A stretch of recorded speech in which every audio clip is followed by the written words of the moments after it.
My people, problem day. The country is boiling. Let me give you the latest. Federal government, the presidential Aso Villa is going off grid. When you look at my back, you can see the light there. For some time, we have not been having light. So for recent, we started bringing the light.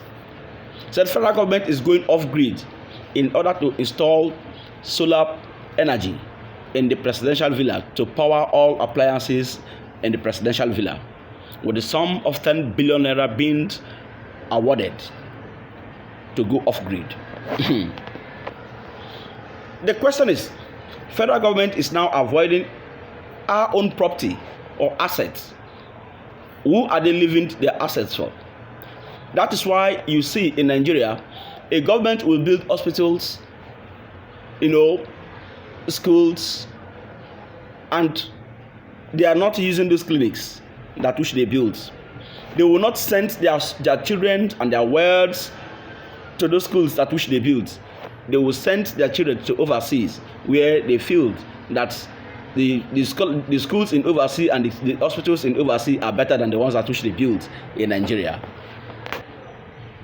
The day I discovered that all the 36 states government houses in the federation is using generator to power their various government houses across the nation, I then knew that there is no hope for electricity for this country. Nigeria is a joke.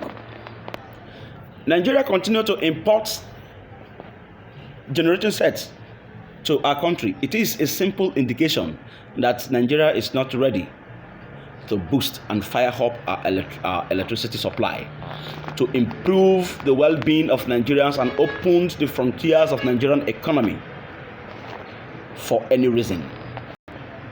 Since the independence till date, Nigeria is still battling with 3,000 to 5,000 megawatts. As populated as Nigeria it is, if you go to South Africa is talking about 60,000 to 70,000 megawatts.